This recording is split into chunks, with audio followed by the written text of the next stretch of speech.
Hey, Ashley, this is another video demo for this. Okay, it's not pasting any text or any content here. So I'm going to show you how does it work, okay? So back here, I'm on the app. So let's share on social and let's select on lifestyle. And then let's select a category here. So I've created a test here and this is the content in this.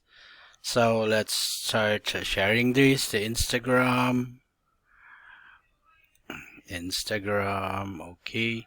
So since we've copied we've copied the content or the shareable content, you have to paste the content here.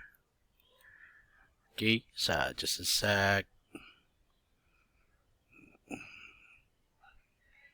So let's paste here. As you can see, it was pasted here. Okay, so just click OK.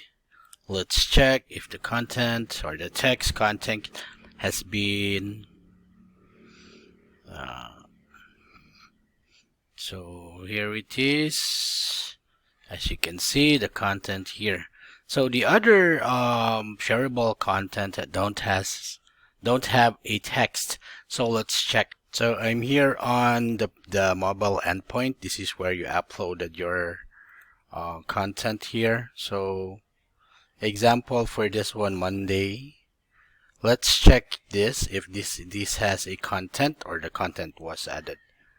So as you can see, you have to add a content here so that it will show on the app. Just like this, as you can see, there's a content, and if you notice, the other shareable content has no text content on the lower portion. So you had to add a content on the mobile endpoint. Okay, so that's it.